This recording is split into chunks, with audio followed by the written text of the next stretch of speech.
Hello दोस्तों, विज्ञान वृक्ष में आप सभी का स्वागत है। आज हम डिस्कस करेंगे रिएक्शन मैकेनिज्म के इंपॉर्टेंट क्वेश्चन जो कि यूपीजीआईसी या फिर किसी भी पीजीटी एंट्रेंस एग्जामिनेशन के लिए आप प्रिपेयर कर रहे हैं। हर एक एग्जामिनेशन में हर एक स्टेट के लिए ये क्वेश्चंस आपके इस पर्टिकुलर टॉपिक रिएक्शन मैकेनिज्म जो कि ऑर्गेनिक के सारे टॉपिक्स को उठा कर ही बनती है, वो सारी चीजें इस लेक्चर में आज हम डिस्कस करेंगे। स्टार्ट करते हैं पहले क्वेश्चन से। आपकी स्क्रीन पर ये रहा। इसमें पहले में पूछा हुआ है कि इनमें से कौन सा रिएजेंट SN1 रिएक्शन अंडरगो नहीं करेगा। एग्जामिनेशन का लेवल और पैटर्न एग्जामिनेशन का जो स्टैंडर्ड है उसी हिसाब के ही क्वेश्चंस आपको देखने को मिलेंगे। उससे ज्यादा टिपिकल आपसे पूछता नहीं है पीजीटी एंट्रेंस में। ज्यादातर जो टफ लेवल बनाना भी चाहेगा वो जेम लेवल का पूछ लेगा या ये हार्डेस्ट है।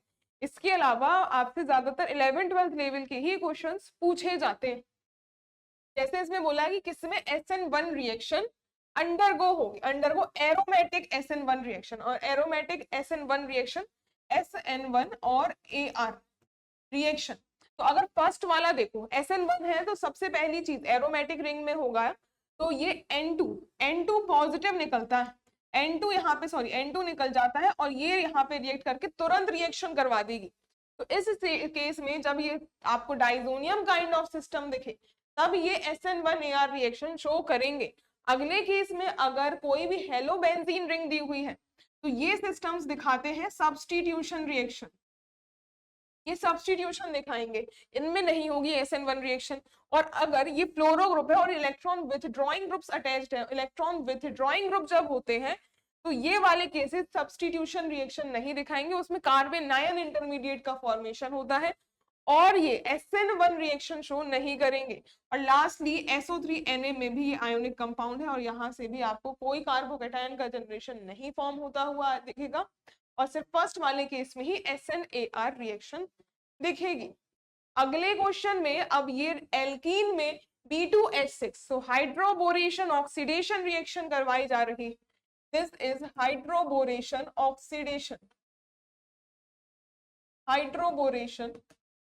Oxidation reaction. इसमें सिंपली करना क्या होता है, जो भी रिएजेंट आपको यहाँ पे B2H6 की जगह BH3 भी दे सकता था। B2H6 की जगह अगर BH3 भी हो और H2O2 के साथ बेसिक मीडियम प्रोवाइड किया जाए, इस पूरे रिएजेंट का क्या काम होता है, ये वाटर मॉलिक्यूल का एडिशन करवाता है इन द डबल बॉन्ड। ये डबल बॉन्ड में अगर हमने ये इसमें B2H6 और H2O2 in presence of basic medium, इस पूरे रिएजेंट का काम होता है एडिशन ऑफ वाटर कराना, एडिशन ऑफ H2O। और इस पर्टिकुलर केस में होता क्या है, एडिशन तो मार्कोवनिकोव होता है। प्रॉपर्टीज की अगर बात करें तो एडिशन तो ये मार्कोवनिकोव रूल के हिसाब से ही करते हैं, लेकिन जो एट द एंड प्रोडक्ट मिलता है वो एंटी मार्कोवनिकोव मिलता है। लेकिन जो लास्टली प्रोडक्ट फॉर्म होता है वो एंटी मार्कोवनिकोव टाइप का आपको नजर आएगा। इसकी डिटेल्स आपको मैकेनिज्म से मिलेंगी, लेकिन मैकेनिज्म आपके यूज की नहीं है इसलिए उसको डिस्कस नहीं किया जाएगा। और ये अगर वाटर का एडिशन एंटी मार्कोवनिकोव के हिसाब से करवाओ तो लेस सब्स्टिट्यूटेड साइड में OH ग्रुप का एडिशन होगा, यही है एंटी मार्कोवनिकोव प्रोडक्ट। तो H+ और OH-, पहले H+ जाएगा, H+ उसमें डायरेक्टली प्रोडक्ट बनाना है क्योंकि ये H+ और OH- के पहले BH3 मॉलिक्यूल ऐड होगा। तो प्रोडक्ट में जब आप इसके अकॉर्डिंग बनाओगे एंटी मार्कोवनिकोव प्रोडक्ट तो ये CH3CH और ये CH2 के साइड में OH आएगा और यहाँ पे CH2, ये आपको प्रोपेनॉल नजर आएगा बनते हुए। और ये लास्ट वाला डी ऑप्शन करेक्ट होगा। अगले केस में बात करते हैं नेक्स्ट में, why presence of oxygen decreases the rate of fluorination of methane in the presence of sunlight।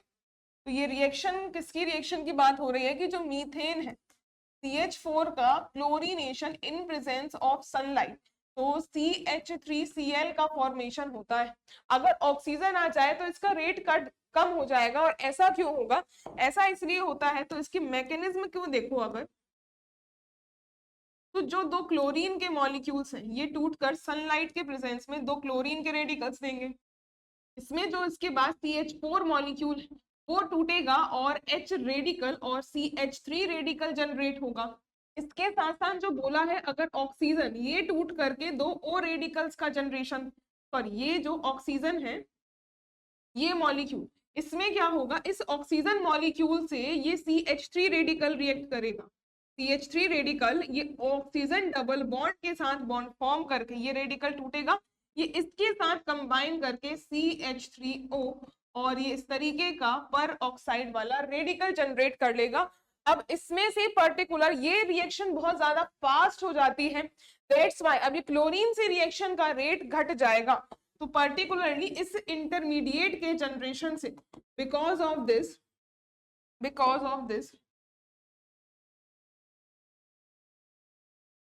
the rate of reaction decreases. The rate of reaction decreases. Rate of reaction with chlorine. Rate of reaction with chlorine. ये घट जाएगा। तो option के हिसाब से देखो, ये वाला रेडिकल नहीं, इस थर्ड वाला रेडिकल फॉर्म हो रहा है, इसकी वजह से ही, बनने की वजह से रेट जो है वो डिक्रीज हो जा रहा है। अगले क्वेश्चन में पूछा है कि जो एल्कलाइन KMnO4 जो है वो इनमें से किसको डीकलराइज करवा सकता है। तो एल्कलाइन KMnO4 डीकलराइज, अगर इसकी बात करें, एल्कलाइन KMnO4 ये जो सिस्टम है ये अनसैचुरेटेड सिस्टम्स को, अनसैचुरेटेड मतलब कि एल्कीन्स या फिर एल्काइंस, इन दोनों में से कोई भी प्रेजेंट हो, इनको डीकलराइज करवा सकते हैं, इनको डीकलराइज करवा सकते हैं। अब देखो फर्स्ट वाले में जो कंपाउंड गिवन है ये है CH3, CH3, CH2 और CH3, ये कंपाउंड ही गिवन है जो है C3H8। तो ये एल्केन है, एल्केन या फिर कह लो एक सैचुरेटेड सिस्टम, ये एक सैचुरेटेड हाइड्रोकार्बन है। अगले केस में बी ऑप्शन में है C2H4, तो C डबल बॉन्ड C और दो हाइड्रोजन के मॉलिक्यूल्स, ये रहा ये रहा एल्कीन सिस्टम, एल्कीन है, इथीन मॉलिक्यूल है और ये अनसैचुरेटेड है, और यही डीकलराइज करवा देगा KMnO4 सॉल्यूशन को। ये बी ऑप्शन ही करेक्ट होगा। और ये जो साथ में दिया हुआ है methane, this is also a saturated hydrocarbon, और ये कार्बन के अराउंड भी कोई डबल बॉन्ड नहीं है, तो ये भी सैचुरेटेड ही है, बिकॉज जब एल्कीन और एल्काइन बनते हैं ये डबल बॉन्ड या ट्रिपल बॉन्ड होंगे। इस केस में, इस केस का मतलब होता है कि डबल बॉन्ड या ट्रिपल बॉन्ड हो, डबल या फिर ट्रिपल बॉन्ड्स हो, वो सैचुरेटेड अनसैचुरेटेड कहलाएंगे। ऑप्शन नंबर बी करेक्ट होगा। अगले केस में ये रिएक्शन क्या आपको नजर आ रही है? क्वेश्चन देखो, ये रिएक्शन का अगर क्वेश्चन देखो तो करवाया क्या हुआ है, बेंजीन रिंग स्टार्टिंग में दी हुई है और एक साइड में उसकी रिएक्शन करवाई है कंसंट्रेटेड H2SO4 से और साथ में कंसंट्रेटेड HNO3।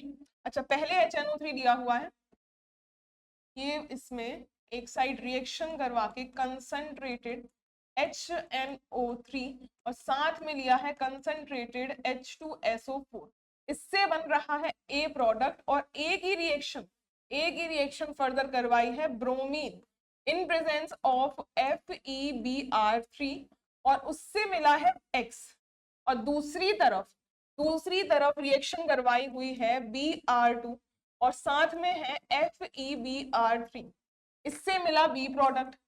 और बी की रिएक्शन फर्दर करवाई है कंसंट्रेटेड HNO3 और कंसंट्रेटेड H2SO4 के साथ, तो मिल गया है बाय प्रोडक्ट। तो जो मेजर है वो बताना है, यहाँ पे वाई मेजर और यहाँ एक्स प्रोडक्ट क्या बनेगा, ये आपको एक्स और वाई प्रोडक्ट यही दोनों सिर्फ बताने। अब फर्स्ट में बेंजीन की जो रिएक्शन है, अगर ये देखो ये नाइट्रेटिंग मिक्सचर है, इस नाइट्रेटिंग मिक्सचर से NO2 पॉजिटिव मिलेगा, तो जो A मिल जाएगा यहाँ पे बेंजीन से सीधा सब्स्टिट्यूशन रिएक्शन होगी और NO2 नाइट्रोबेंजीन का सिंथेसिस हो जाएगा, ये A प्रोडक्ट मिलेगा, ये A मिल जाएगा।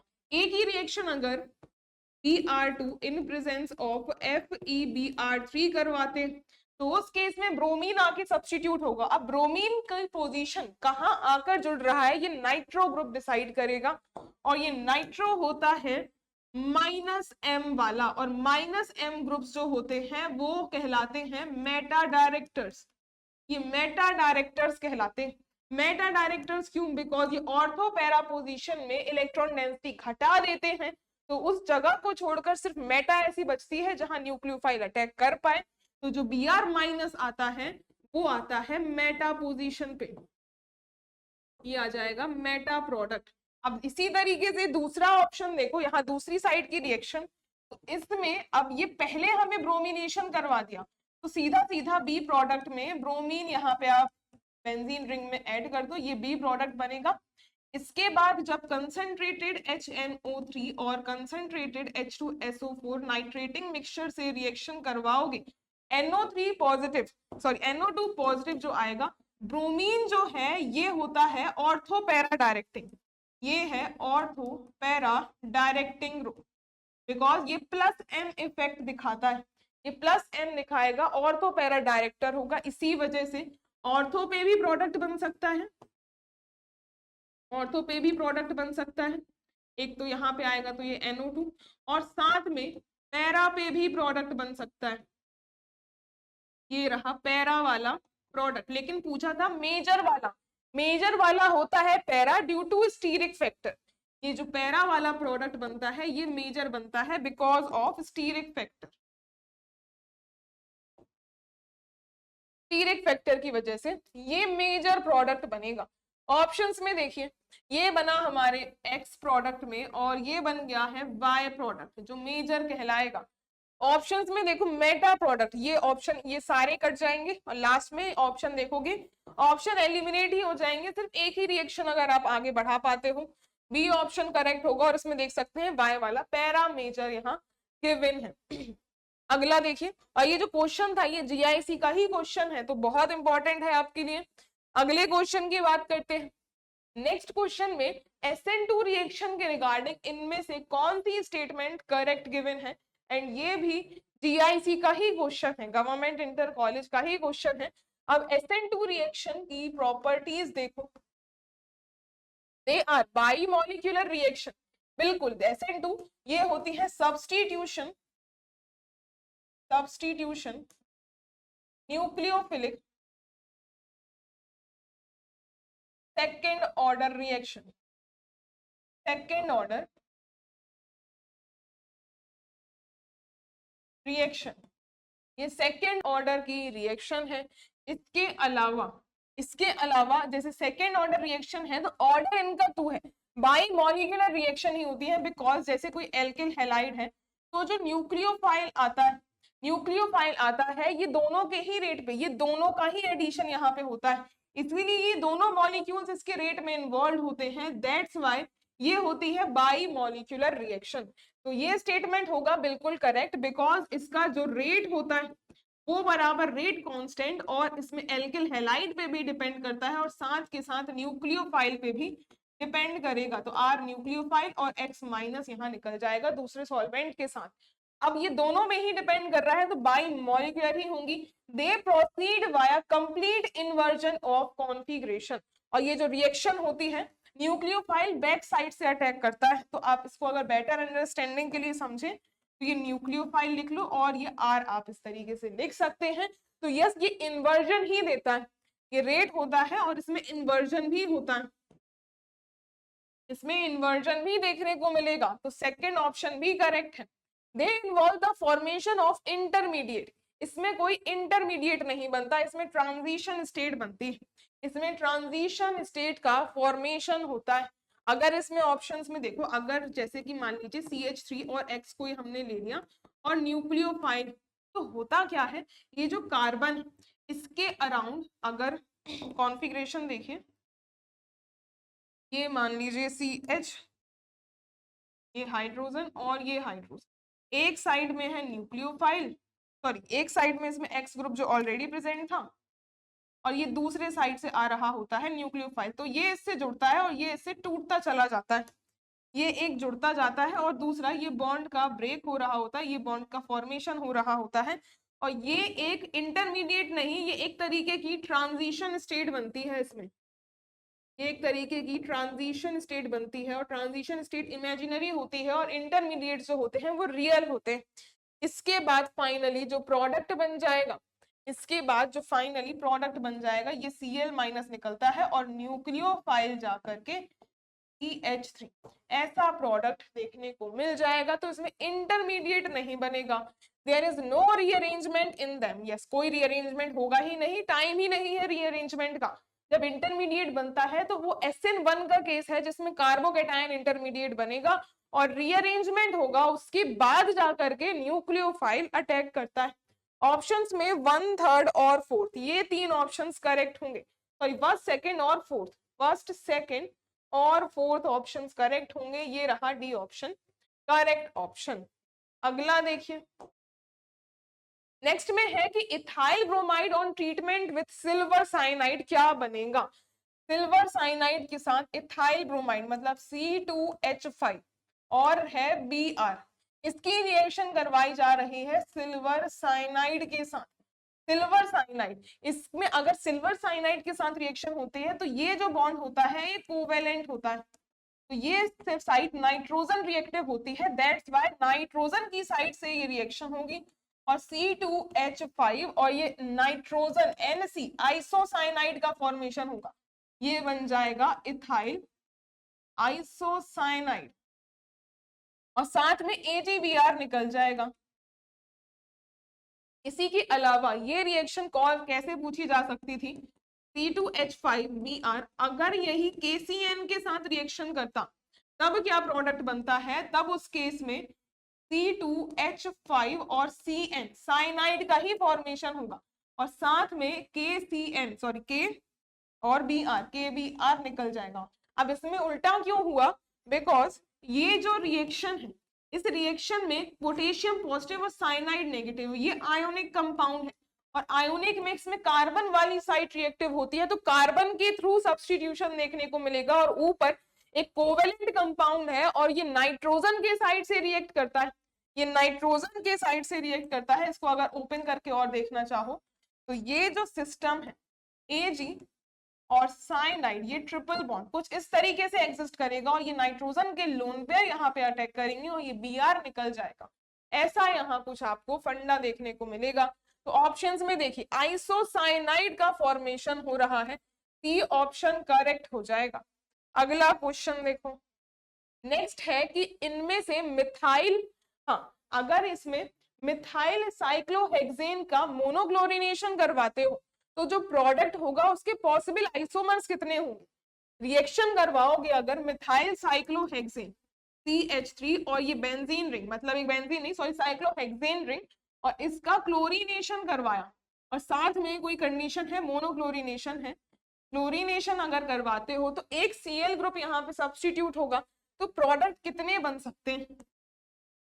तो इसमें अगर ये जो प्रोडक्ट फॉर्म होता है ये CH3 Cl ये भी बन सकता है, इसके अलावा सॉरी बेंजीन नहीं, इसमें साइक्लोहेक्सेन रिंग होगी, इसके अलावा और यहाँ पे इसके आइसोमर्स ये CH3 सॉरी ये यहाँ पे CH2 हो जाएगा, ये CH2 हो जाएगा और ये CH3 अगर है तो Cl यहाँ भी जुड़ सकता है। इसके अलावा साइक्लोहेक्सेन रिंग में CH3 यहाँ पे ये दूसरी पोजीशन पे भी क्लोरीन आ सकता है और कहाँ आ सकता है, ये अगर इसमें दूसरी साइड में लगा दे और इसके पैरा पे भी आ सकता है, अपोजिट साइड पे भी ये अटैच हो सकता है। तो इतनी ही पॉसिबिलिटी बनती है आइसोमर्स की, these all are isomer 1 2 3 4 5 total 5 isomers possible. यही बताना था कि कितने आइसोमर्स बनेंगे, 5 आइसोमर्स पॉसिबल हैं, डी ऑप्शन करेक्ट होगा। बात कर लेते हैं कोर्सेज के बारे में। जो भी बच्चे यूपीजीआईसी लेक्चरर की तैयारी कर रहे हैं, विज्ञान वृक्ष के ऐप में हम उन्हें कंप्लीट कोर्स प्रोवाइड करते हैं, जिसके फीचर्स की बात करी जाए कंप्लीट वीडियो मिलती है आपको, वीडियो लेक्चर्स जो कि लेटेस्ट सिलेबस के अकॉर्डिंग ही डिजाइन किया गया है। इसके साथ साथ टारगेटेड चैप्टर वाइज असाइनमेंट्स भी प्रोवाइड किए जाएंगे और टेस्ट सीरीज भी मिलती है। जो कि एग्जामिनेशन के पैटर्न को देखते हुए ही डिजाइन करी गई है। इसके साथ साथ प्रीवियस ईयर क्वेश्चंस भी मिलते हैं सॉल्यूशंस के साथ, और डाउट फैसिलिटी भी प्रोवाइड करी जाती है with proper guidance time to time. इसके अलावा बात करें ये कोर्स के पैकेज की, तो अभी ये ऑफर में से 5999 का ही आपको मिल जाएगा। और कोई क्वेरी है तो इस नंबर पे कांटेक्ट करके आप बात कर सकते हैं। बाकी और फीचर्स अगर देखना चाहें तो विज्ञान वृक्ष के ऐप को आप डाउनलोड करके देखेंगे, कंप्लीट ऐप के डिटेल्स और इस कोर्स के डिटेल्स आपको मिल जाएंगे। और ये ऐप को डाउनलोड करने के लिए या तो आप प्ले स्टोर से कर सकते हैं, अदरवाइज वीडियो के डिस्क्रिप्शन में लिंक दिया हुआ है उसमें जाकर भी आप डाउनलोड कर सकते हैं।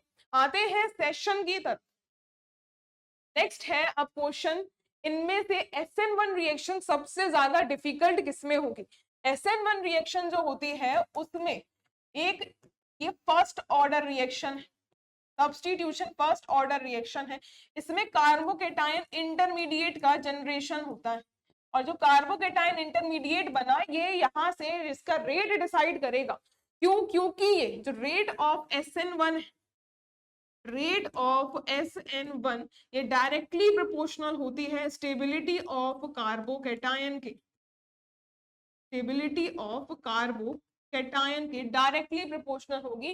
क्योंकि जो एल्किल हैलाइड आप लेते हो इसमें सबसे पहले जो भी सॉल्वेंट के साथ ये R' कोई भी आपने कार्बोकेटायन का जनरेशन होगा उस पे न्यूक्लियोफाइल रिएक्ट करेगा, और ये रिटेंशन रहता है इसके कॉन्फ़िगरेशन में। और ये जो पहला स्टेप है जहां पे ये कार्बोकेटायन का जनरेशन हुआ इसको ही कहते हैं स्लोवेस्ट स्टेप, और ये होता है रेट डिटरमाइनिंग स्टेप, RDS कहलाएगा। और ये कार्बोकेटायन इंटरमीडिएट इसमें रीअरेंजमेंट भी कर सकते हो if possible, rearrangement if possible. और जो लास्ट में हमने प्रोडक्ट बनाया ये रिटेंशन होता है, कोई चेंज नहीं होगा इसके कॉन्फ़िगरेशन में, रिटेंशन ऑफ कॉन्फ़िगरेशन रहेगा। ये इसमें SN1 की प्रॉपर्टीज होंगी। अब ऑप्शंस में देखो, फर्स्ट वाले केस में जो भी कार्बोकेटायन बनेगा वो जनरेट कर लो, सेकंड वाले केस में ये डबल बॉन्ड पे कार्बोकेटायन आ जाएगा। इसके अलावा सी ऑप्शन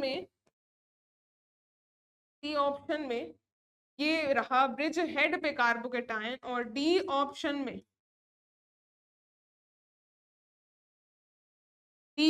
में ये रहा यहाँ पे भी कार्बोकेटायन। वैसे तो डबल बॉन्ड में भी ये कार्बोकेटायन स्टेबल नहीं होता, लेकिन ये जो ब्रिज हेडेड सिस्टम है इसमें ब्रिज हेड पोजीशन पे ये कार्बोकेटायन मतलब sp2 सेंटर यहाँ पे बहुत कम स्टेबल होता है। ये मान के चलिए यहाँ पे ये बिल्कुल बनना ही नहीं चाहेगा, ये लीस्ट स्टेबल होंगे दोनों, ये लीस्ट स्टेबल होंगे। और इनमें से भी अगर स्टेबिलिटी का कंपैरिजन करें तो रिंग जितनी ज्यादा लार्ज साइज की होती जाएगी रिंग में फ्लेक्सिबिलिटी आती जाएगी और वो स्टेबल थोड़ा ज्यादा हो जाएगा एज कंपेयर टू जहां पे नंबर ऑफ कार्बन्स कम है। तो स्टेबिलिटी का अगर ऑर्डर देखो तो डी यहाँ पे डी थोड़ी सी ज्यादा स्टेबल हो जाएगी, तो लीस्ट स्टेबल फिर सी वाली बचेगी। अगर इनमें कंप्लीट स्टेबिलिटी का ऑर्डर निकालना हो, अगर इसमें कंप्लीट स्टेबिलिटी का ऑर्डर निकालना हो तो सबसे ज्यादा स्टेबल होगा ए ऑप्शन वाला। अगर यहाँ पे साइड में लिखो स्टेबिलिटी का ऑर्डर, नेक्स्ट पेज पे ही देख लेते हैं, नेक्स्ट पेज पे ही देख लेते हैं स्टेबिलिटी का ऑर्डर।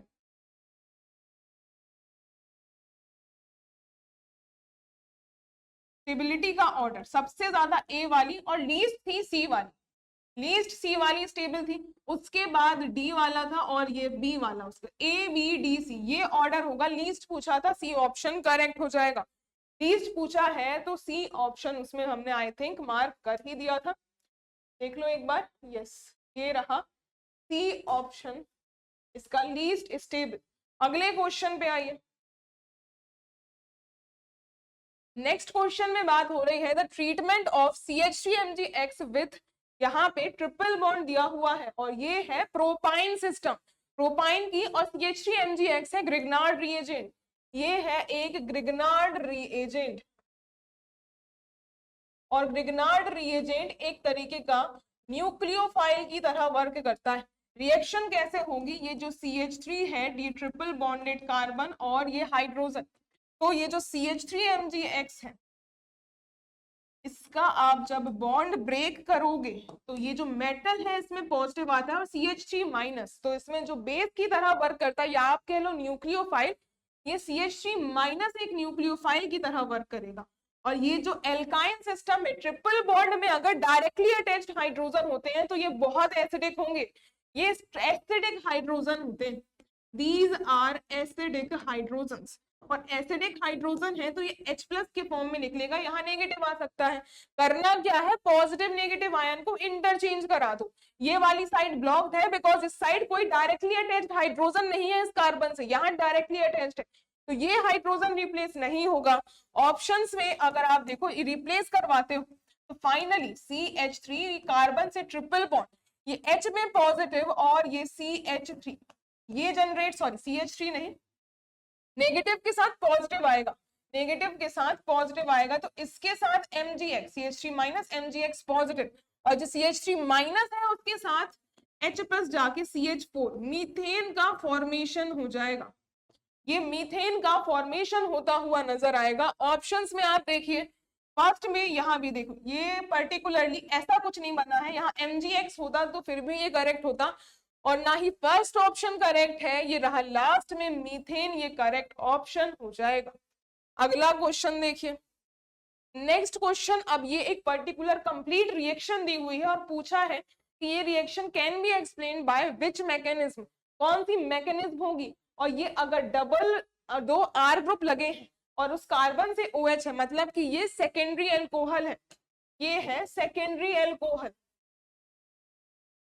सेकेंडरी एल्कोहल से अगर SOCl2 ईथर के साथ अगर क्लोरीन का सब्स्टिट्यूशन हो रहा है तो ये स्पेशली ये रिएक्शन होती है सब्स्टिट्यूशन न्यूक्लियोफिलिक इंट्रामोलिकुलर रीअरेंजमेंट, ये स्पेशली इसी के लिए ही डिजाइन है। कैसे रिएक्शन की मैकेनिज्म होती है वो आप एक बार देख लीजिए, ये हाइड्रोजन और OH ग्रुप SOCl2 अगर ओपन करके लिखोगे डबल बॉन्ड O, ये दो क्लोरीन एटम्स, होगा क्या, ये जो ऑक्सीजन में लोन पेयर्स होते हैं ये जाकर के इसके साथ रिएक्शन करेंगे और एक Cl निकल जाएगा, एक Cl निकल जाएगा, तो इसके बाद जो इंटरमीडिएट बीच में बनेगा ये R, कार्बन से दो R ग्रुप, ये हाइड्रोजन, ऑक्सीजन के साथ sulphur double bond O, double bond O, और इसके साथ एक और Cl ग्रुप अटैच्ड होगा।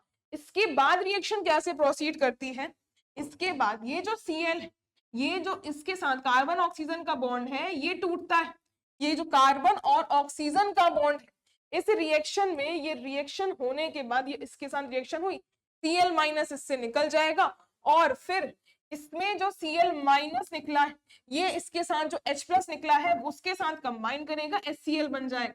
फर्दर रिएक्शन में ये यहाँ से निकलेगा और ये जो Cl यहाँ से निकल रहा होगा ये रेजोनेशन में जाएगा, वापस आएगा, Cl निकल जाएगा और Cl वो जा करके इसी पर अटैक कर देगा, तो ये इसी वजह से इंट्रामोलिकुलर रीअरेंजमेंट होती है, ये इंट्रामोलिकुलर रीअरेंजमेंट हुआ, इंट्रामोलिकुलर रीअरेंजमेंट हुआ तो फाइनली जो R है उसके साथ कार्बन R H और ये फाइनली Cl का फॉर्मेशन हो जाएगा। ऐसी रिएक्शन आपको देखने को मिलेगी, ऐसी रिएक्शन देखने को मिलेगी, तो यहाँ से इंट्रामोलिकुलर मैकेनिज्म के थ्रू ये रिएक्शन प्रोसीड करती है। अगला क्वेश्चन देखो, नेक्स्ट है benzene ring activator group is, benzene ring activator, और अगर एक्टिवेटर की बात हो रही है जो इलेक्ट्रॉन डोनेट कर सकते हैं रिंग को उसकी ही बात करी जाती है। बेंजीन रिंग में एक्टिवेटर, देखो बेंजीन होता क्या है, बेंजीन एक न्यूक्लियोफाइल, बेंजीन जो है ये एक न्यूक्लियोफाइल होती है और ये अगर इसकी रिएक्टिविटी बढ़ानी है तो इलेक्ट्रॉन डोनेटिंग ग्रुप हो तो ये एक्टिवेट हो जाएगी, तो ये एक्टिवेट हो जाएगी। इनमें से ऑर्थो पैरा डायरेक्टिंग सब्स्टिट्यूएंट होते हैं जो ओपी डायरेक्टर्स होते हैं, जो ओपी डायरेक्टर्स होते हैं वो होते हैं प्लस एम वाले, तो ये प्लस एम वाले इलेक्ट्रॉन डोनेट करेंगे, इसी वजह से इनको एक्टिवेटर्स कहा जाता है। और ये एक्टिवेटर्स का मतलब इनकी रिएक्टिविटी टुवर्ड्स इलेक्ट्रोफाइल बढ़ाएंगे। और इसके अलावा नेक्स्ट में है मेटा डायरेक्टिंग सब्स्टिट्यूएंट, तो अगर इसी में ही हम मेटा की भी बात कर लें, जो मेटा डायरेक्टर्स होते हैं मेटा डायरेक्टर्स होते हैं -m वाले, ये तो इलेक्ट्रॉन्स को विथड्रॉ कर लेंगे, ये और डीएक्टिवेट कर देते हैं। दीज आर डीएक्टिवेटर्स, ये डीएक्टिवेटर्स की तरह काम करेंगे। और बोथ नहीं होंगे, नन ऑफ दीज भी नहीं, ए ऑप्शन एक्टिवेटर की तरह काम करता है किसी भी रिंग के लिए। नेक्स्ट क्वेश्चन है, reaction intermediate of even CV mechanism, यानी कि एलिमिनेशन, फर्स्ट ऑर्डर और कंजुगेट बेस कौन सी मैकेनिज्म्स के थ्रू जाता है? तो अगर इसमें देखो, ये एलिमिनेशन में सीधी सीधी अगर बात करें, सीवी का मतलब क्या है कि ये कॉन्जुगेट बेस बनेगा, इसमें एक कॉन्जुगेट बेस का फॉर्मेशन होगा। और कॉन्जुगेट बेस का फॉर्मेशन किस तरीके से होगा? इसमें एक इलेक्ट्रॉन विथड्रॉइंग ग्रुप होता है, इस पर्टिकुलर सिस्टम में कोई एक इलेक्ट्रॉन विथड्रॉइंग ग्रुप होता है। जैसे हम एसिड बनाते, एसिड से अगर H+ लॉस करवाते हैं तो अब कॉन्जुगेट बेस बनता है और ये एक एनायन का फॉर्मेशन होता है। उसी तरीके से जो ये मैकेनिज्म है, इस पर्टिकुलर में भी कार्बन आयन इंटरमीडिएट का ही फॉर्मेशन होता है। कार्बन आयन इंटरमीडिएट के थ्रू ही ये रिएक्शन प्रोसीड करती है, इस इंटरमीडिएट के थ्रू ही ये रिएक्शन प्रोसीड करती है। उसके अलावा जैसे जो कार्बोकैटायन इंटरमीडिएट दिया है और ट्रांजिशन स्टेट, ये वाले केसेस की बात करें तो कार्बोकैटायन जो इंटरमीडिएट बनता है वो E1 में बनेगा, कार्बोकैटायन E1 में या फिर SN1 में। इस तरीके के 6 मेंबर्ड साइक्लिक ट्रांजिशन स्टेट, ये तो किसी में भी नहीं बनेगी। और कार्बन आयन, ये हमें करेक्ट आंसर है। कार्बीन की काफी सारी रिएक्शंस है जो कि यहाँ इन्वॉल्व नहीं है, तो इसकी बात नहीं होगी। अगले केसेस की बात करें तो ये एक रिएक्शन गिवन है और इस रिएक्शन के नीचे कुछ रिएजेंट्स गिवन है। पूछा है कि इनमें से कौन सा रिएजेंट ये पर्टिकुलर रिएक्शन करवा सकता है। एक साइक्लोहेक्सीन रिंग है और उसमें हीट करवाने पे ऐसी 2 रिंग्स ऐड हो रही हैं और बीच में डबल बॉन्ड आ रहा है। ऐसी रिएक्शन जब पढ़ते हैं कार्बोकैटायन इंटरमीडिएट चैप्टर में, और इसमें कार्बोकैटायन इंटरमीडिएट ही बनेगा। और ये जो डबल बॉन्ड एल्कीन है, दिस इज अ न्यूक्लियोफाइल, ये जो डबल बॉन्ड है ये एक न्यूक्लियोफाइल की तरह काम करता है और इसमें कोई प्रोटॉन का सोर्स चाहिए। प्रोटॉन H+ जाएगा और इस डबल बॉन्ड में एक साइड प्रोटॉन का अटैचमेंट होगा, एक साइड प्रोटॉन का अटैचमेंट हो जाएगा, ये प्रोटॉन ऐड हुआ और ये H+। इसके बाद इसी तरीके से एक और, जैसे 2 बेंजीन यहाँ पे, 2 यहाँ पे साइक्लोहेक्सीन रिंग है, तो एक और रिंग ऐड होगी, एक और रिंग इसी तरीके से ऐड होगी। अब इसमें ये रिंग न्यूक्लियोफाइल है और ये इलेक्ट्रोफाइल, तो इसी में ही ये प्रोटॉन वाले साइड में अटैक करेंगी और ये दोनों रिंग्स आपस में ज्वाइन हो जाएंगी। कैसे ज्वाइन होंगी? ये दोनों रिंग्स, एक जो बॉन्ड है इन दोनों को कनेक्ट करेगा, ये दोनों को कनेक्ट करेगा। ये पॉजिटिव चार्ज इसमें न्यूट्रलाइज हो जाएगा, जिस साइड से इसने डोनेट किया है उस साइड पे पॉजिटिव आएगा। अब ये कार्बोकैटायन 2 डिग्री है और यहाँ हाइड्रोजन है, तो ये 1,2 हाइड्राइड शिफ्ट होगा और ये कार्बोकैटायन टर्शरी में कन्वर्ट हो जाएगा। इस केस में ये 1,2 हाइड्राइड शिफ्ट होगा, 1,2 हाइड्रोजन का शिफ्ट होगा और ये रिएक्शन, इस रिएक्शन में ये कार्बोकैटायन ये शिफ्ट हुआ हाइड्रोजन, तो ये पॉजिटिव चार्ज आ जाएगा इस टर्शरी वाली साइड पे और ये हाइड्रोजन चला गया दूसरी साइड पे। यहाँ कार्बोकैटायन 2 डिग्री था, 2 डिग्री कार्बोकैटायन था और ये बन चुका है 3 डिग्री कार्बोकैटायन। अब फर्दर एक ही पॉसिबिलिटी बनती है स्टेबल होने के बाद, इसमें अगर ऑप्शंस में देखो, ये ऑप्शन में कंसंट्रेटेड H2SO4 ही H+ दे सकता है। ये तो एक बेस है और बेस एक एल्कीन जो है, ये एल्कीन एक न्यूक्लियोफाइल की तरह ही काम कर रही है, तो इसमें न्यूक्लियोफाइल के साथ आपको एक इलेक्ट्रोफाइल चाहिए और ये एक न्यूक्लियोफाइल न्यूक्लियोफाइल के साथ नहीं जाएगा। एल्कोहलिक KOH जो होता है ये डीहाइड्रो हेलोजिनेटिंग रिएजेंट होता है, ये डीहाइड्रो हेलोजिनेशन करवाता है, मतलब एक हाइड्रोजन निकलेगा और एक हेलोजन। इस पर्टिकुलर रिएक्शन से इसका कोई लेना देना नहीं है। और टर्शरी ब्यूटॉक्साइड भी एक बेस ही होता है, मतलब एक न्यूक्लियोफाइल की तरह ही ये काम करेगा। रिएक्शन हमारी सिर्फ फर्स्ट कंसंट्रेटेड H2SO4 के साथ ही हो सकती है, बाद में हीट भी दी हुई है। बाद में जो हीट दी हुई है, हीट से क्या होगा, ये जो हाइड्रोजन है ये लॉस हो जाएगा और ये पर्टिकुलर एल्कीन में कन्वर्ट हो जाएंगे।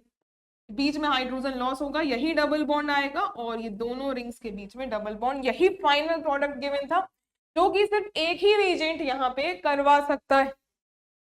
अगले क्वेश्चन पे आते हैं। अब इनमें से 4 ऑप्शंस में पूछा गया है कि कौन सी गैस इवॉल्व होगी जब कैल्शियम कार्बाइड में वाटर ऐड कर दिया जाएगा।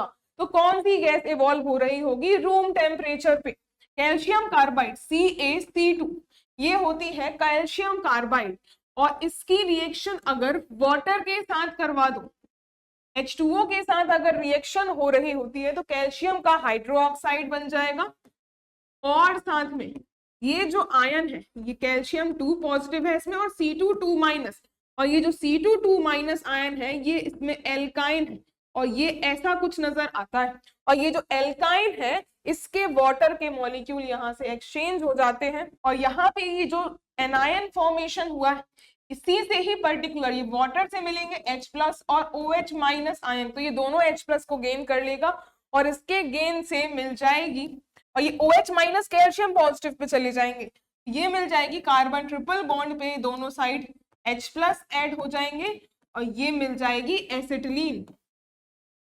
यही एसिटिलीन यहाँ पे रिलीज हो रही है।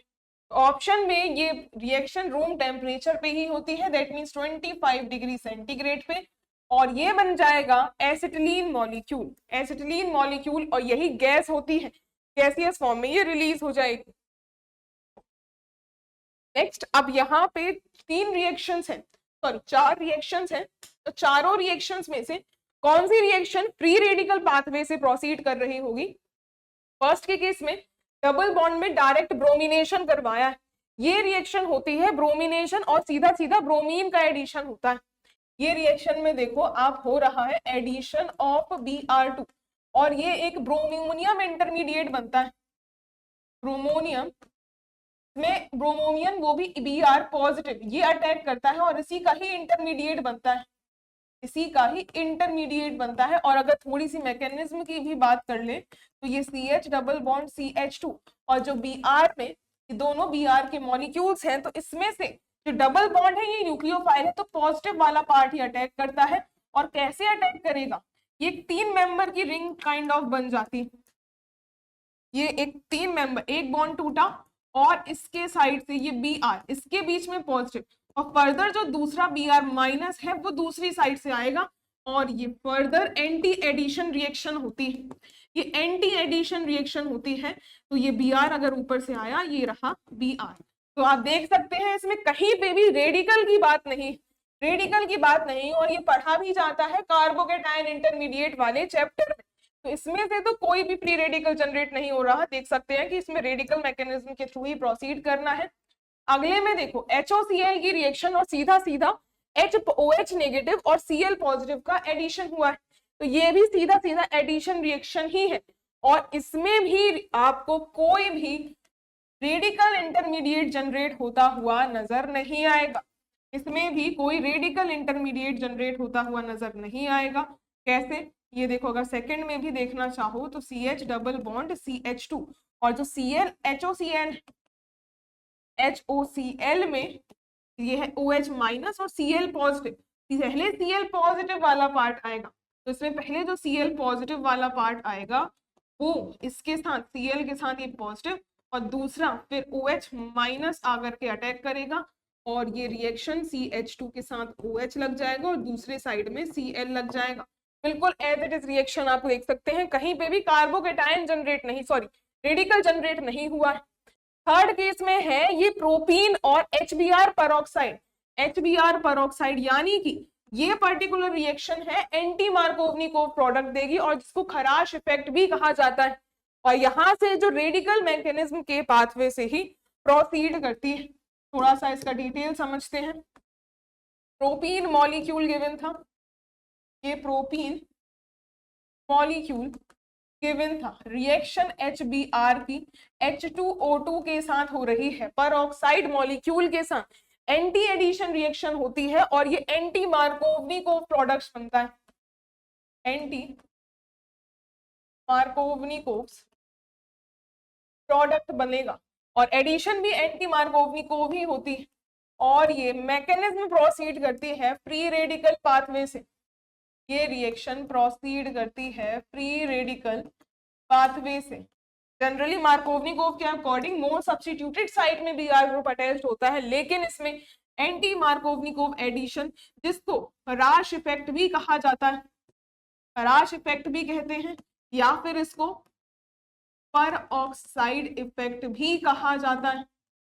और ये रिएक्शन रेडिकल पाथवे से जाती है, ये रिएक्शन फ्री रेडिकल पाथवे से प्रोसीड करती है, फ्री रेडिकल पाथवे से प्रोसीड करती है। ऑप्शंस में देखिए थर्ड ऑप्शन यही इसका करेक्ट आंसर होगा। लास्ट में भी क्लोरीन के साथ सनलाइट, और क्लोरीन अगर सनलाइट के साथ है तो Cl2 in presence of sunlight, ये दो क्लोरीन रेडिकल का जनरेशन होगा, और यही क्लोरीन रेडिकल्स इसमें आके रिएक्शन करेंगे, और इसी क्लोरीन रेडिकल का जनरेशन की वजह से सनलाइट के प्रेजेंस में रेडिकल जनरेट होंगे। और यहाँ पे अगर वाटर मॉलिक्यूल होता उस केस में ये रिएक्शन जाती, उस केस में ये रिएक्शन जाती, क्लोरीन इसमें पॉजिटिव जनरेट होता अगर यहाँ पे वाटर मॉलिक्यूल लेते। और इसकी और डिटेल की अगर बात करें तो जो लास्ट रिएक्शन हमने देखी है, लास्ट रिएक्शन, और ऐसे केसेस में एलाइलिक सब्स्टिट्यूशन होता है, ये दी हुई है टोलुइन, टोलुइन की reaction chlorine in presence of sunlight, और ये एडिशन के की बात करें तो इसमें होता है एलाइलिक या फिर benzylic substitution, benzylic substitution reaction. और क्लोरीन का रेडिकल जनरेट हुआ था कैसे, वो हमने देखा ही था। और एलाइलिक पोजीशन है ये रही CH3 वाली, तो इसमें CH2Cl हाइड्रोजन सब्स्टिट्यूट हो जाएगा और यही प्रोडक्ट बनेगा, और ये रेडिकल के पाथवे से जाती है, तो क्लोरीन रेडिकल जनरेट होते हैं। तो ऑप्शन नंबर 4 भी यहाँ पे करेक्ट होगा। तो जो भी यहाँ रिएक्शन में फ्री रेडिकल वाला पाथवे है वो थर्ड का है और फोर्थ का है, थर्ड और फोर्थ ऑप्शन नंबर सी यहाँ करेक्ट आंसर होगा। अगले क्वेश्चन में देखें, नेक्स्ट में पूछा हुआ है कि ये भी HBr के एडिशन की ही है, और इनमें से किसमें anti Markovnikov addition of HBr observe नहीं होगा। जो हमने अभी ही रिएक्शन देखी जो हराश इफेक्ट था, यानी कि एंटी मार्कोवनिकोव एडिशन, जिसे परऑक्साइड इफेक्ट भी कहा जाता है, इनमें से किसमें ऑब्जर्व नहीं होगा। तो जब एल्कीन में एडिशन करवा रहे हो, अगर दोनों साइड में मान लो कैसे भी एडिशन करवाओ, चाहे मार्कोवनिकोव चाहे एंटी मार्कोवनिकोव, प्रोडक्ट जिसमें सेम बनेगा वही एल्कीन की बात हो रही है, जिसमें ये इफेक्ट ऑब्जर्व ना हो। तो सारी एल्कीन्स को देखिए, तो ऐसा एक बात आप थोड़ा सा माइंड में सोचिए कि जो एल्कीन दोनों से ही सेम इफेक्ट दिखाए वो सिमेट्रिक एल्कीन होगी, वो एल्कीन कैसी होगी, वो सिमेट्रिक होगी,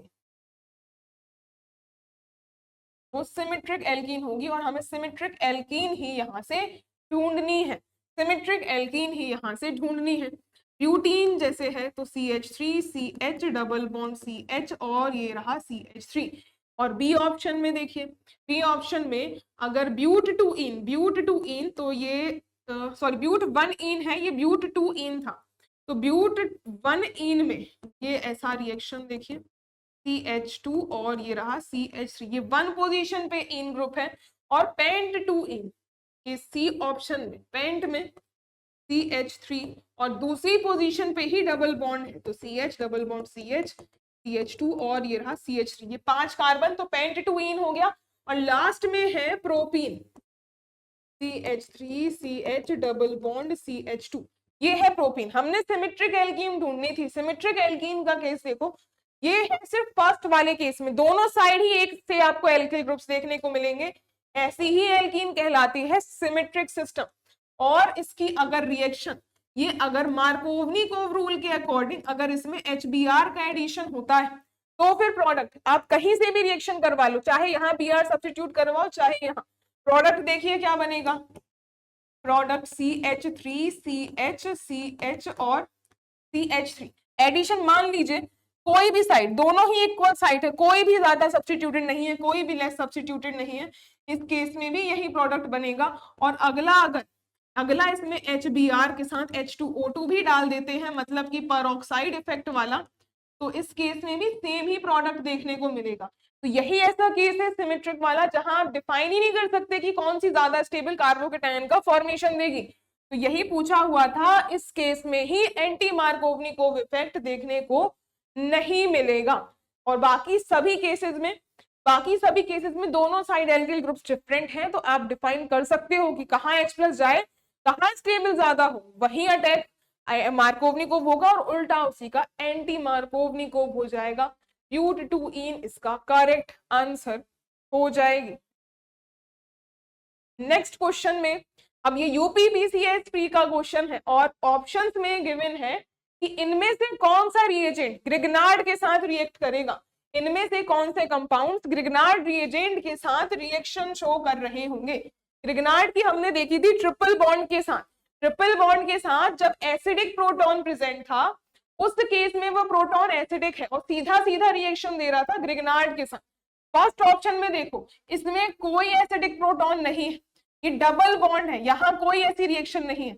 लेकिन अगले केस में देखो, अगर हम बी ऑप्शन में देखें, ये आपको कुछ उस तरीके का ही नजर आएगा जो हमने इसके पहले भी देखा था, इसमें ट्रिपल बॉन्ड था और ये हाइड्रोजन है, उस केस में दूसरे साइड मिथाइल था, यहाँ इथाइल ग्रुप है, तो ये ग्रुप तो ब्लॉक हो गया, लेकिन अभी भी एक एसिडिक प्रोटॉन प्रेजेंट है।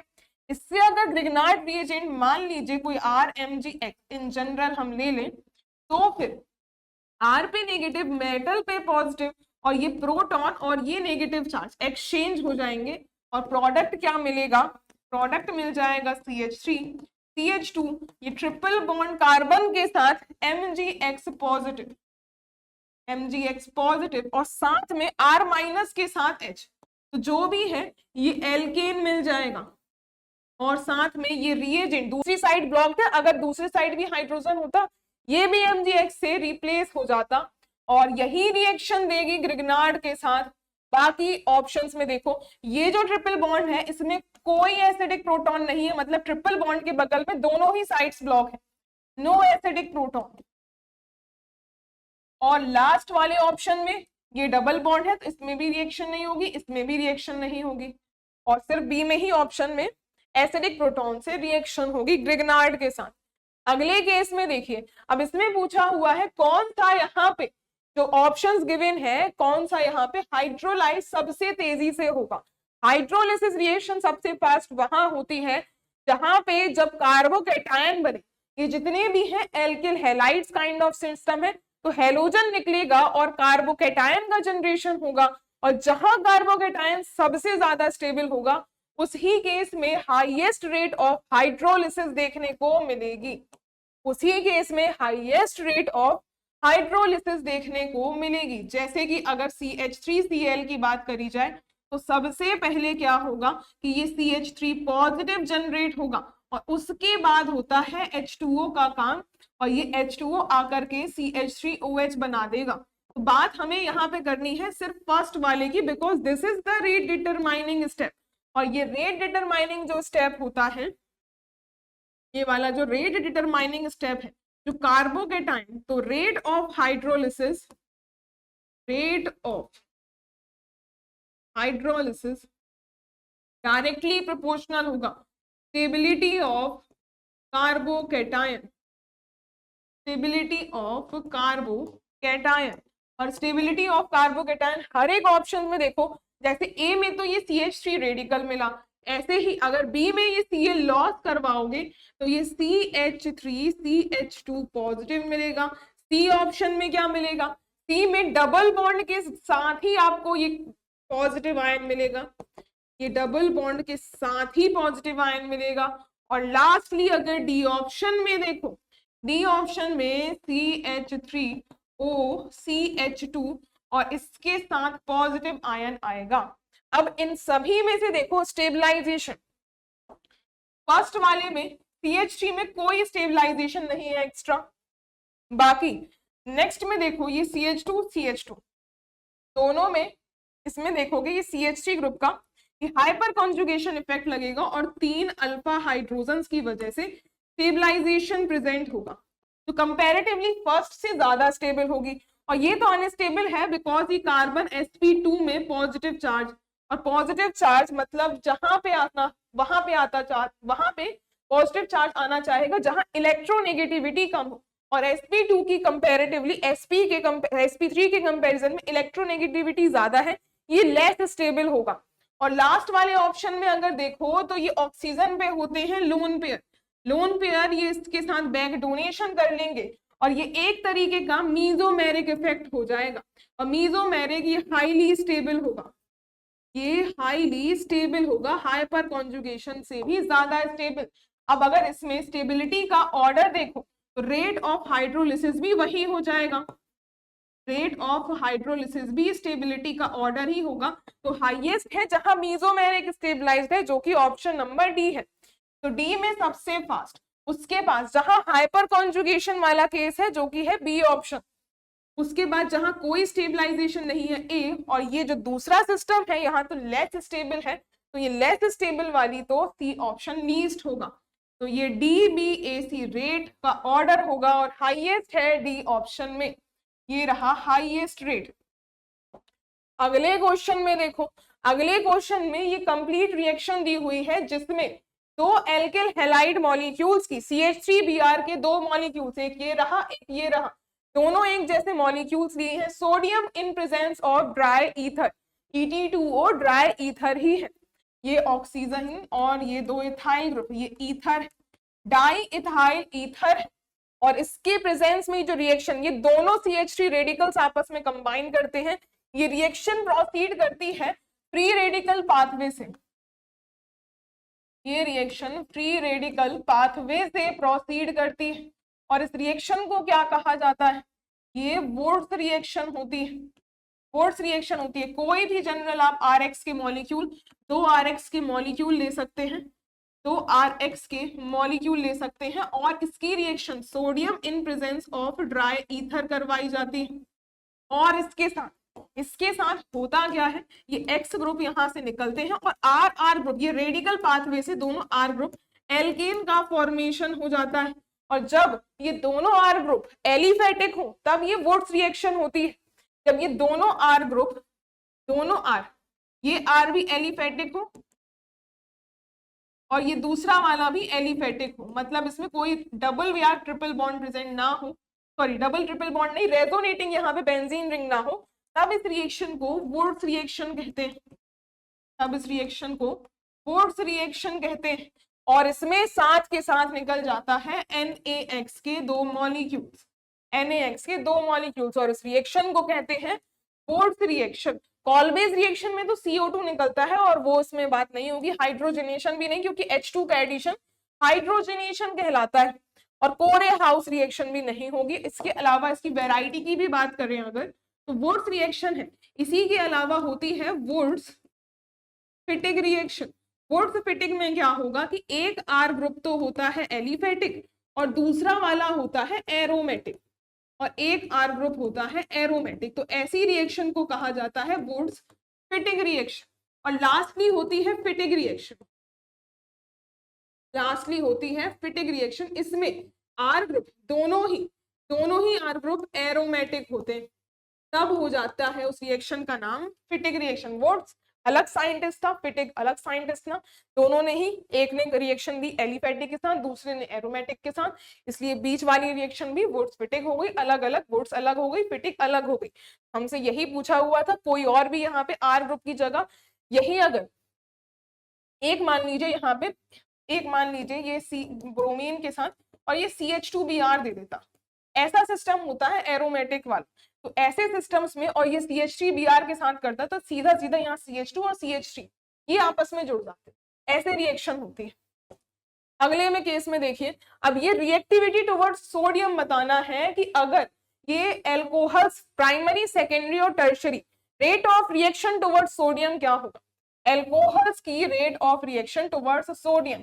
सोडियम इसमें बहुत हाईली रिएक्टिव होता है, सोडियम जो मेटल है it is very highly reactive, और हाईली रिएक्टिव के साथ ये एक तरीके से एक्सप्लोसिव नेचर का भी होता है, इसी वजह से इसको थोड़ा संभाल के रखा जाता है।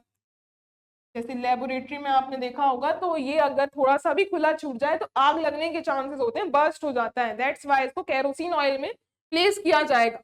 और इसी वजह से जितना ज्यादा कम स्टेबल कार्बोकेटायन है तो और उसके साथ एल्कोहल के साथ वही रेट इसका पास देता है, rate of reaction of sodium towards alcohols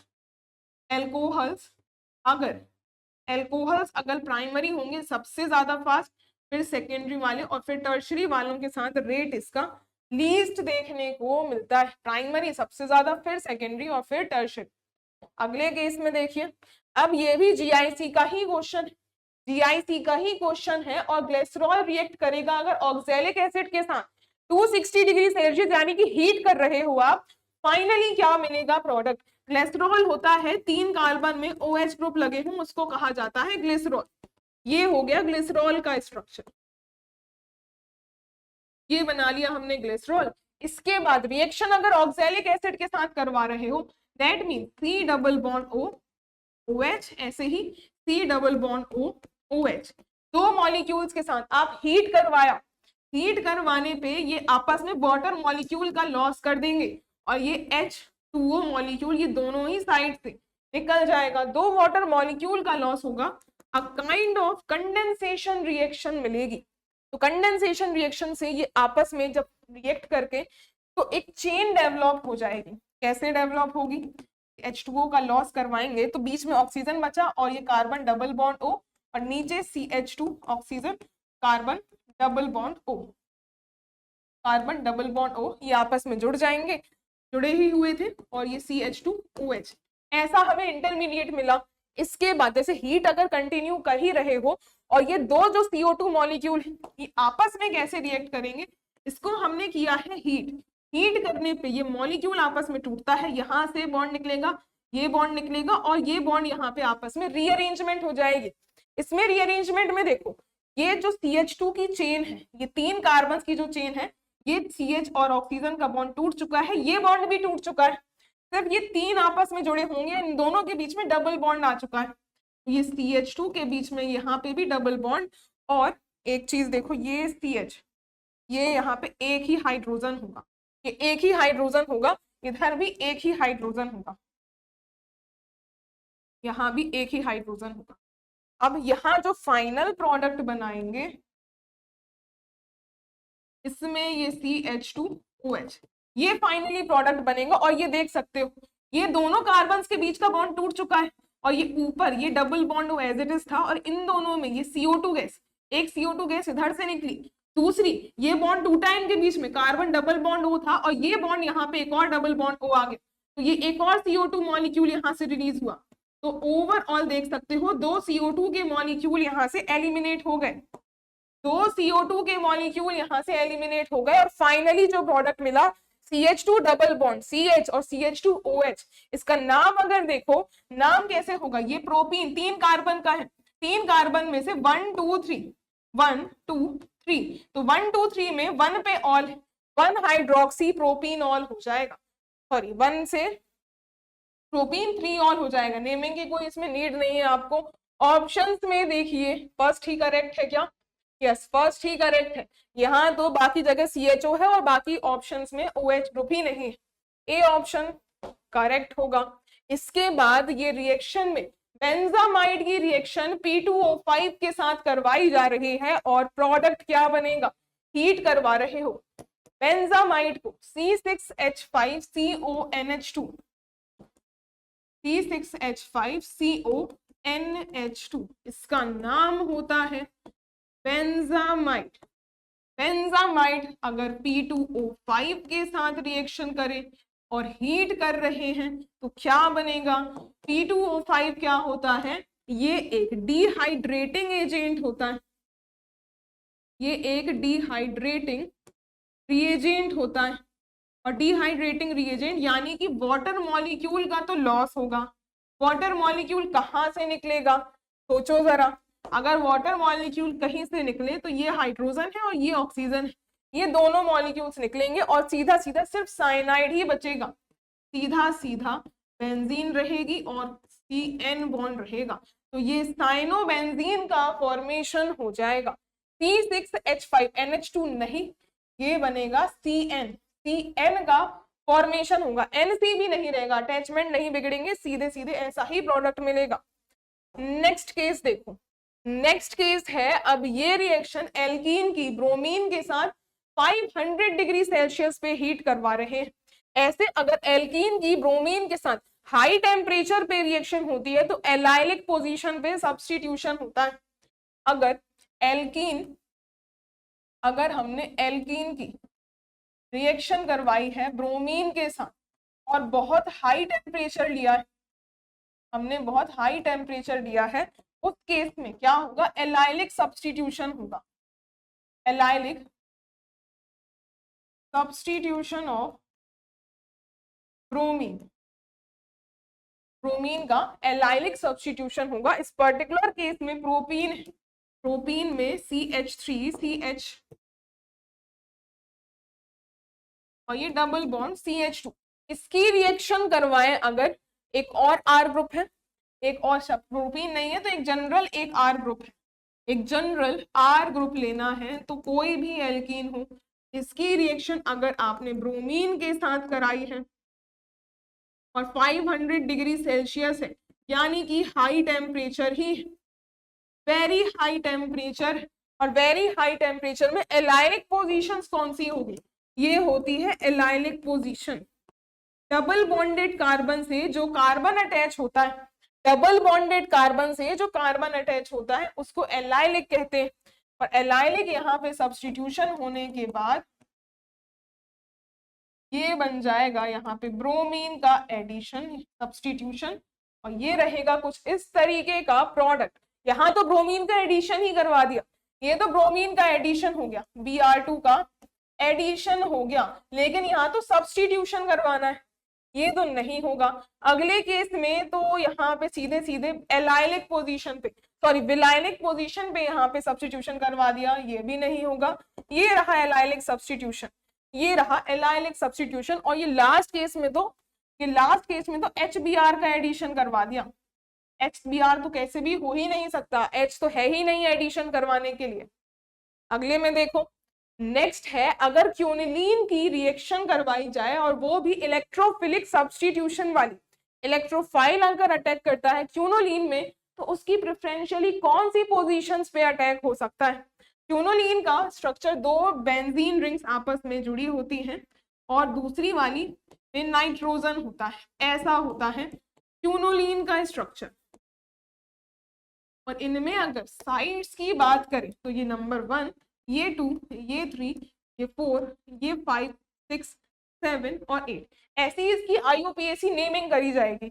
और ये होती है nucleophilic in nature, because nucleophilic in nature, भाई देख सकते हो जब बेंजीन अकेली ही काफी न्यूक्लियोफिलिक होती है तो यहाँ तो काफी सारे डबल बॉन्ड्स हैं, और जब इसमें रेजोनेंस करवाते हैं उसमें ये हेट्रोसाइक्लिक, वैसे तो ये पूरा हेट्रोसाइक्लिक का कंसेप्ट है, उसके अकॉर्डिंग होता क्या है, टुवर्ड्स अगर इलेक्ट्रोफाइल रिएक्शन करवाएं तो इसकी जो मोस्ट इलेक्ट्रॉन रिच साइट्स होती हैं, जो इसकी मोस्ट इलेक्ट्रॉन रिच साइट्स हैं वो होती है नंबर 5 और दूसरी होती है नंबर 8।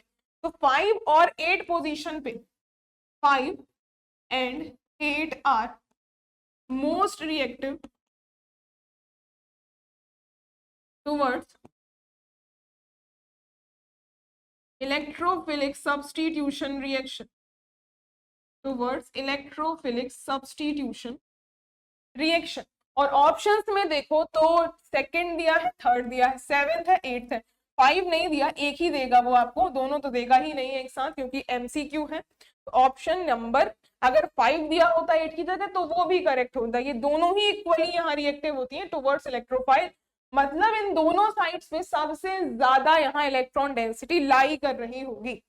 अगले केस में देखो, नेक्स्ट क्वेश्चन में पूछा हुआ है कि कुछ साइक्लोएल्केन के मॉलिक्यूल गिवन है, इनमें से सबसे अनस्टेबल साइक्लोएल्केन कौन सा होगा, मोस्ट अनस्टेबल साइक्लोएल्केन कौन सा होगा, और select the most unstable cycloalkane. First case में है साइक्लोप्रोपेन, ये रहा साइक्लोप्रोपेन, 3 कार्बन की रिंग। सेकंड बी में है साइक्लोब्यूटेन, ये रहा साइक्लोब्यूटेन। थर्ड केस में है साइक्लोपेंटेन, थर्ड केस में है साइक्लोपेंटेन, ये रहा 5 कार्बन का।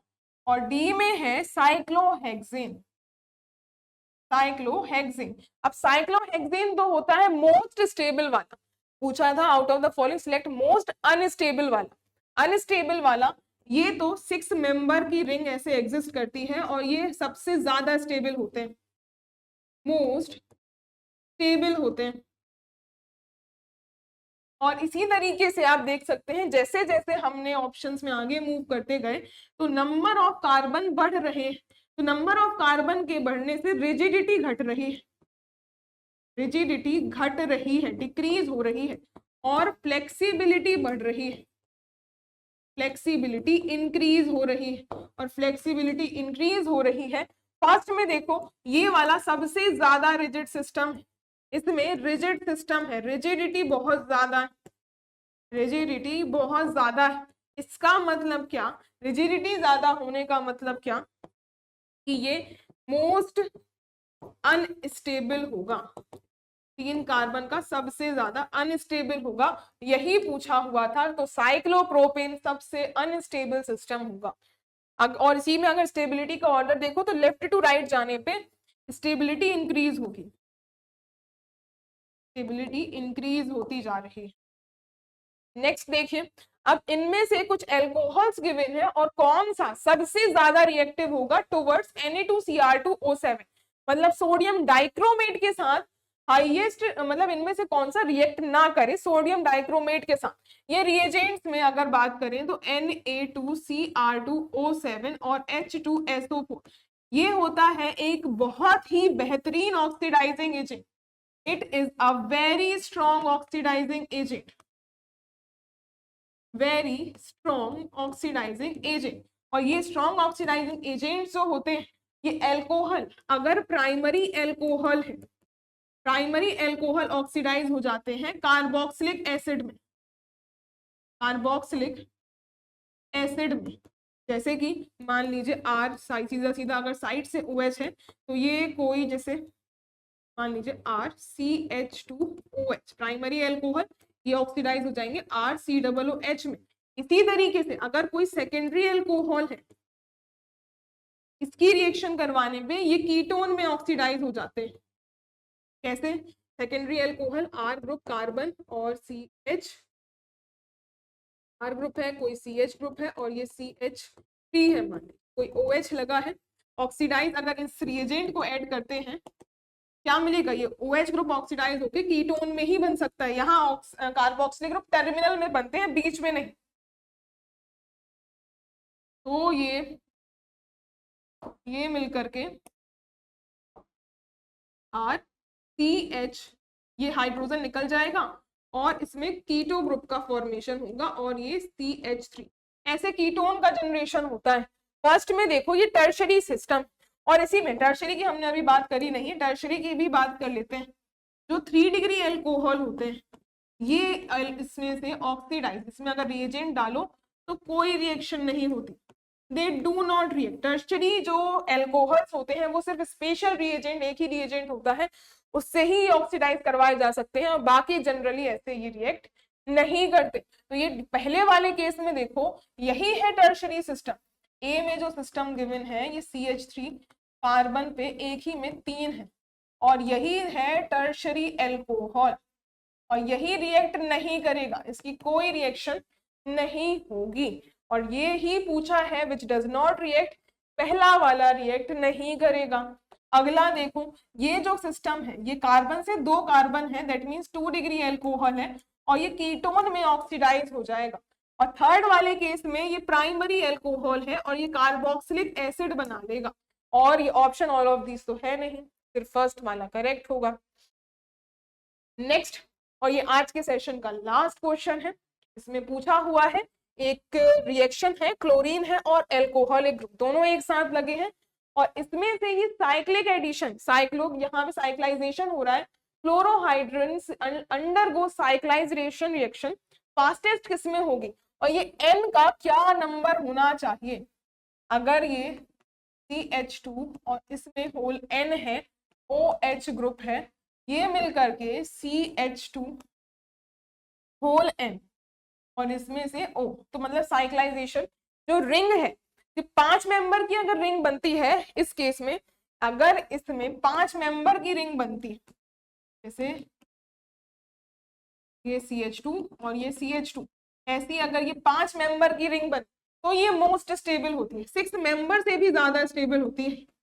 ऐसे अगर ऑक्सीजन अटैच हो तो ये मोस्ट स्टेबल 5 मेंबर की रिंग बनेगी। तो 5 मेंबर की रिंग बनाने के लिए ये जो बीच में एन का नंबर है वो 4 होना चाहिए। 4 क्यों होना चाहिए? देखो CH2 और इसका अगर होल 4 है और ये OH है, इसमें रिएक्शन कैसे जाएगी? सबसे पहले H+ आएगा और H+ आकर के ये इस मॉलिक्यूल में CH2 का होल 4 और यहाँ से OH2 का एडिशन, ये OH2 में पॉजिटिव, ये निकल जाएगा और ये निकलेगा तो फर्दर क्लोरीन के साथ CH2 और ये CH2 इसमें है पॉजिटिव चार्ज। ये पॉजिटिव चार्ज में क्लोरीन जो है, क्लोरीन में है लोन पेयर्स। एक सेकेंड, ये रिएक्शन, एक सेकेंड थोड़ा सा इसमें देखना पड़ेगा रिएजेंट क्या गिवन है। रिएजेंट इसमें कुछ भी नहीं गिवन है, तो रिएजेंट अगर यहाँ पे कुछ भी नहीं गिवन है और बीच में अगर क्लोरोहाइड्रेन से बीच में ऑक्सीजन अगर आ रहा है, अगर बीच में ऑक्सीजन आ रहा है तो कोई ऐसा रिएजेंट डाला गया होगा जो हेलोजन को एलिमिनेट करते, और हेलोजन यहाँ से अगर निकल रहा है, हेलोजन अगर निकल रहा है तो कोई डीहाइड्रोजनेटिंग, यहाँ पे डीहेलोजनेटिंग रिएजेंट डाला गया होगा, यानी कि SbCl5 काइंड ऑफ। और ये रिएक्शन में CH2 और CH2 इसमें OH ग्रुप Cl- निकलेगा तो ये पॉजिटिव आएगा और ये ऑक्सीजन जाकर के अटैक कर देगा। तो इस तरीके से रिएक्शन 5 मेंबर की रिंग जब जनरेट होती है तो वो मोस्ट स्टेबल होगी। और ये अगर 5 होता है n का नंबर तो 6 मेंबर रिंग आएगी, और ये 3 होता है तो 4 मेंबर, और 2 होता है तो 3 मेंबर की रिंग होगी, और यहाँ से आएगी 5 मेंबर की रिंग। तो स्टेबिलिटी जो है वो 5 मेंबर रिंग की सबसे ज्यादा है, फिर 6 मेंबर की, फिर 4 मेंबर की, फिर 3 मेंबर की। तो हाईएस्ट रिएक्टिविटी 5 मेंबर वालों की होती है इस केस में। C option is the right answer. और यूजुअली अगर ऑक्सीजन नहीं होता देन इन जनरल हम कहते हैं कि 6 मेंबर की रिंग ज्यादा स्टेबल होती है, लेकिन यहाँ पे 5 की स्टेबल होगी। यहाँ हमने काफी सारे रिएक्शन मैकेनिज्म से काफी अच्छे क्वेश्चन डिस्कस करे।